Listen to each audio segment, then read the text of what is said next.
Good morning, good afternoon, whatever time it is for you, and today I'm going to be doing my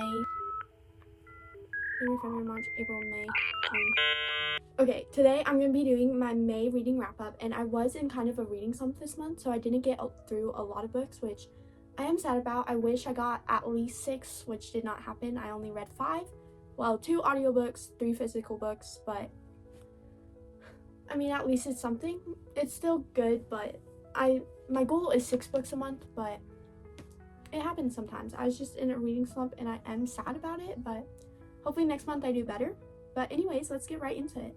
So the first book I read is Daydream by Hannah Grace. It is in the Maple Hills series, and if you don't know, they follow a group of hockey players and kind of their romances, and so far there are 3 books. I think this might be the last book in the series, but this follows Henry. Henry is one of the hockey players, and Henry and Hal, I think that's how you say her name, Hal Jacobs, and it kind of just follows their romance, and Henry is neurodivergent, and I feel like that was just a very important point of the plot, I think, because the conflict in this book is definitely different. Like, the third act conflict is definitely different than like any other romances that I've read, and I really appreciated that fact about this book, and I think Hannah Grace did just such a good job of depicting neurodivergence.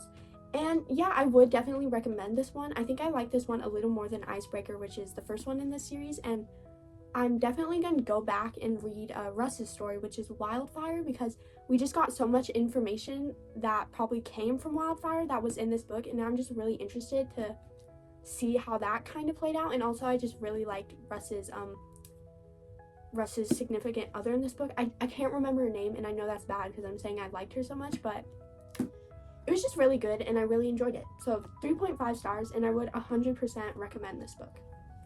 And then the next book I read was The Bombshell by Darrow Farr.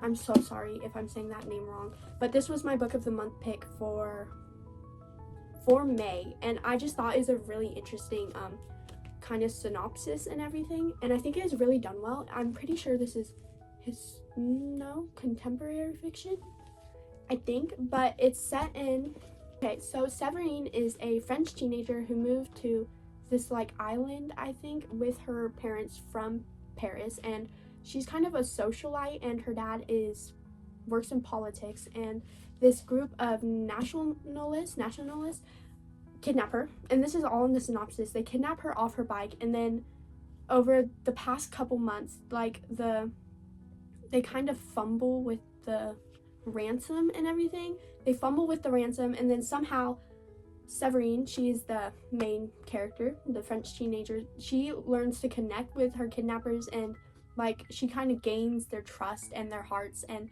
I just thought that was so interesting, and she kind of like links up with them, and like everything changes for her, and she just sees the other side of this war that she has never seen before, the nationalist side, because she's always been with like the political parties because her dad is part of the political party, and I just thought that was really interesting, getting to see her realize like her father's views and her views are not like the only side on there, and she just hasn't seen the badness, and she's just so surprised that this evilness could be in the same world that she's living in, because she always felt that was so far away from her, but now it's like right in front of her, and she sees that this is wrong. And yeah, I don't know, I just thought it was really interesting. And then we also get to follow her in the future, like way later in the future. I think it's like 2013, and the first part of the story is 1993, so we do a big time jump, and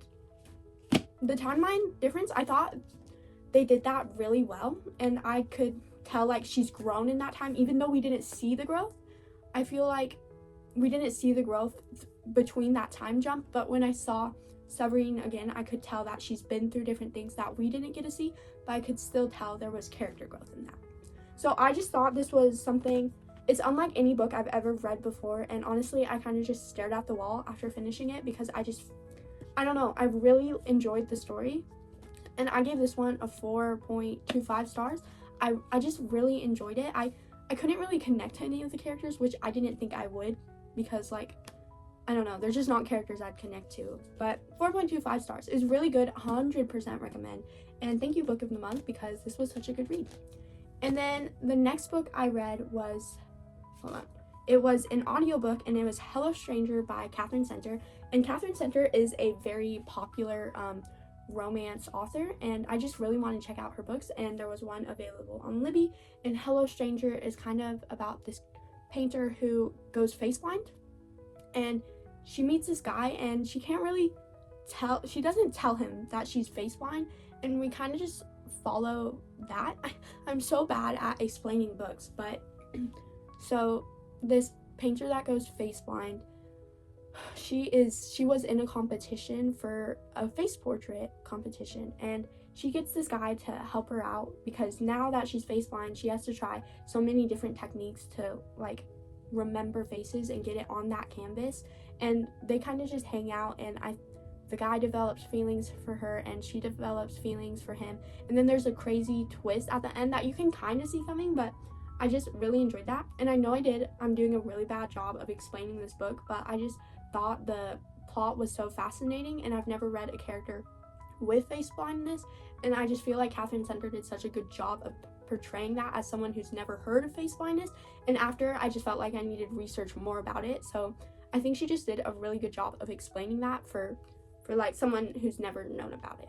And I gave that one a 3.75 stars. I really enjoyed that romance, and I 100% want to read more of her books. I actually got another one of her books at a book fair I went to. I got The Rom-Commers by Catherine Center. Look how pretty that book is. Isn't it gorgeous? Anyway, and Sprayed Edges. I got this used for like $11 at a book fair, but there is 3.75 stars, and I enjoyed it so much. And then, okay, so the last physical book I read, I finally got to it, guys, is Fourth Wing by Rebecca Yarros.